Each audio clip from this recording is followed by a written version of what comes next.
Hurt pastors hurt people. Coming up next on Pastor Bob's Coffee Break.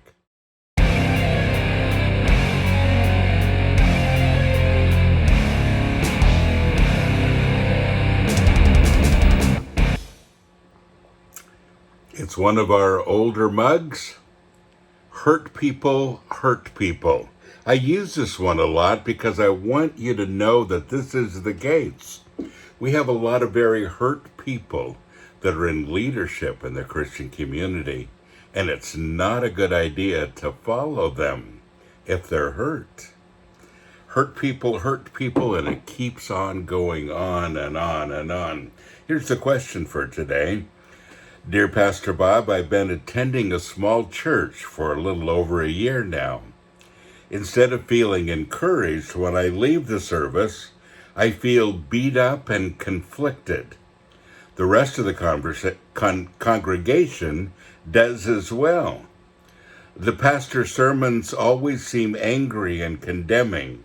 He appears to be frustrated that we're not all doing enough for God, no matter how much we try.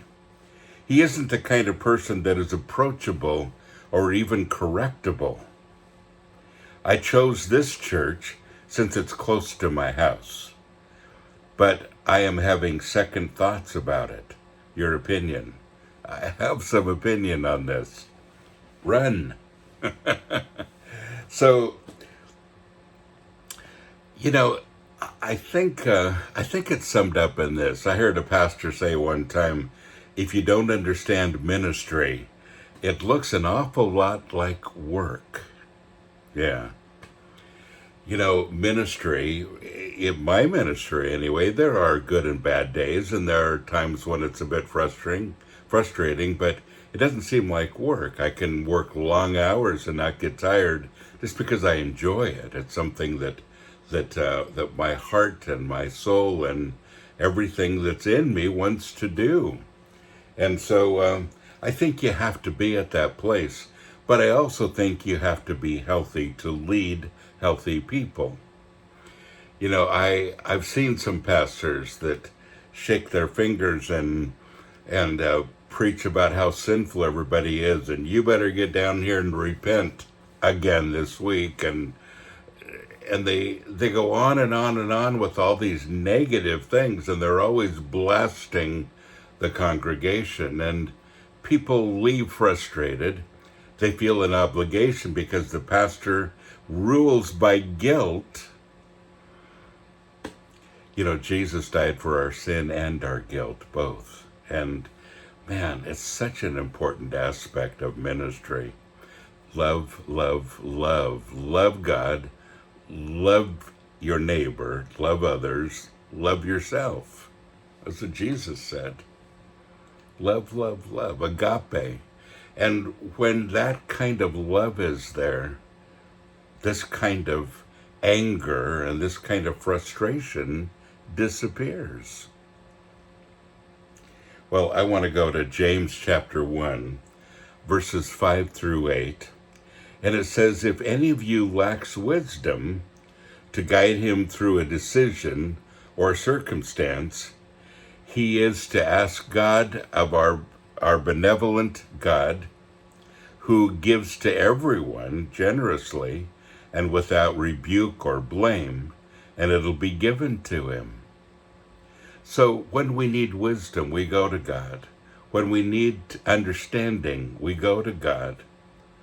But then he says, but he must ask for wisdom and faith, without doubting God's willingness to help. For the one who doubts is like a billowing surge of the sea that is blown about and tossed by the wind, and such a person ought not to think or expect that he'll receive anything at all from the Lord, being a double-minded man, unstable and restless in all his ways, and everything he thinks and feels and decides. What does this have to do with this pastor? Well, everything. Because you see, when I use God's wisdom is couched in his love. That's the holder for wisdom. And I understand wisdom as I understand unconditional love, as I understand freedom, as I understand God's heart. And then I give to everyone generously without rebuke, without blame, as God does with me. I begin to mimic God instead of my hurts in my own life. For such a person ought not to think or expect that he'll receive anything from God at all. Why? Because he's a double-minded man. He's unstable and restless in his ways. And everything he thinks and feels and decides. I can't think clearly when all of this is going on in my life. I can't clearly hear from the Lord. I can't feel what I'm supposed to feel, and instead I feel anger, frustration. And then I make bad decisions, like those sermons every single week. That's a bad decision. When the Bible tells us to encourage one another, encouragement goes a very long ways. Discouragement doesn't. And when you have a happy church, when you have people who love the Lord and are being fed by their interaction with each other, not just you as a pastor, but with each other, then you have a healthy church. And folks, it's so important that leaders and pastors and missionaries and whatever you do, Bible study teachers, that we don't do this. That love is the foundation that we couch everything else with. And everything that we think and we feel and those decisions that we make are made in His agape love. Don't forget, folks, you are blessed. So go and be a blessing.